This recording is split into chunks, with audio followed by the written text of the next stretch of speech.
saya sedang duduk di bangku kelas 2 SMP, teman saya Naya yang ngenalin saya tentang apa itu K-pop.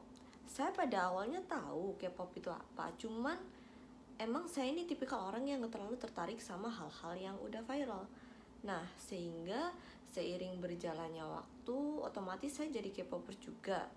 Nah, karena saya jadi K-popers waktu itu, saya tuh nggak tahu kenapa kayak tertarik aja gitu untuk mendalami K-pop lebih dalam dan menjadi kolektor K-pop. Kan seorang K-popers pasti nggak asing dong sama sebutan kata dari GO atau kepanjangannya Group Order.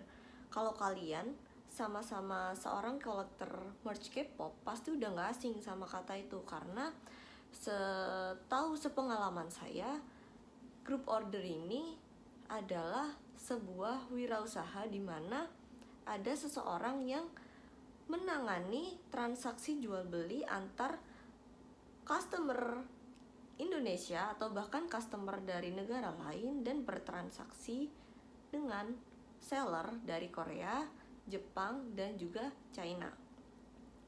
Nah, di sini waktu itu karena kan saya masih awam dalam dunia per-K-popan, jadi saya waktu itu kayak memutuskan untuk ikut bergabung ke dalam Group Order ini tadi. Pasti terlintas kan pertanyaan di benak kalian tentang kenapa sih kalau beli barang K-pop harus melalui Group Order atau enggak, kenapa kita harus beli barang yang udah ready Ina aja, kenapa harus melalui Group Order ini? Nah, jawabannya simpel guys, karena ketika kita beli barang ready Ina atau ready Indonesia, barang merch K-pop apapun itu, dari apapun fandomnya, itu harganya bisa 2 kali lipat, 3 kali lipat dari harga aslinya ketika barang itu masih di Korea. Nah, bayangin aja, barang merch K-pop tuh kan kebanyakan mahal. Terus ketika udah sampai Ina atau sampai Indonesia, harganya tuh bisa 2 kali, 3 kali lipat dari itu.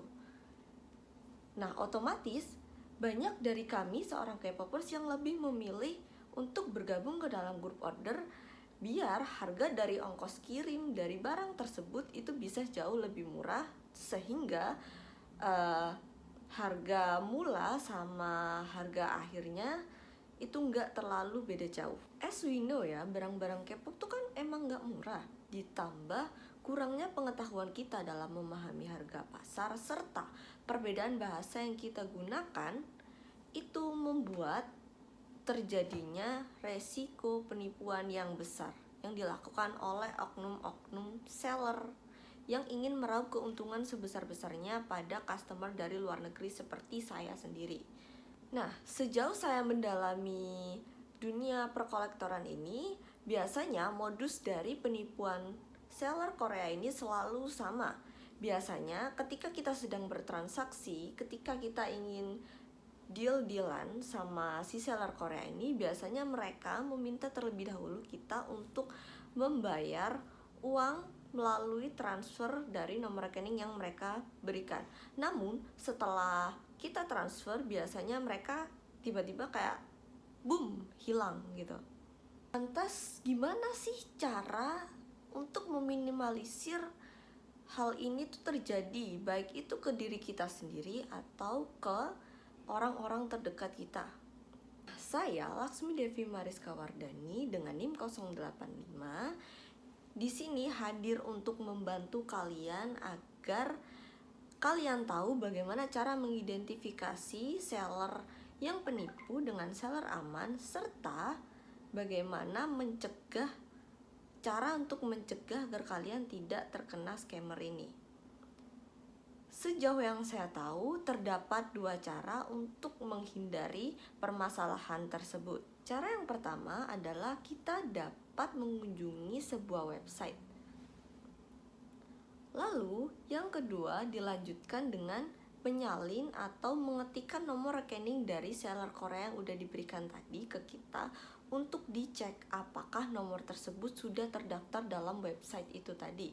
Jika pada laman pencarian tidak ditemukan hasil, maka dapat dipastikan seller tersebut aman. Nah, cara yang kedua cukup sama dengan cara pertama, cuman kita bisa melakukan cross check cara kedua melalui platform media sosial. X atau yang kerap kita dengar dengan sebutan Twitter. Oke, tetapi tetap saja sebagai jaminan aman atau tidaknya seller ini, kita sebagai pembeli harus selalu meminta bukti kondisi dari barang yang akan kita beli, entah itu baik berupa foto atau video dari barang kondisi tersebut. Nah, jika gerak-gerik seller sudah mulai mencurigakan dan aneh, sebagai saran lebih baik transaksi tidak usah dilanjutkan. Dalam perjalanan saya menjadi seorang K-popper, saya belajar bahwa memang ketika kita melakukan transaksi dengan grup order memang menawarkan keuntungan finansial yang signifikan. Namun, juga menambah risiko penipuan yang tinggi terjadi kepada kita. Nah, kehati-hatian dalam bertransaksi jual beli dengan penjual luar negeri itu penting. Maka dari itu, untuk menghindari penipuan, kalian bisa melakukan cross-check seperti apa yang sudah saya jabarkan tadi, yakni antara melalui sebuah website atau melalui platform X.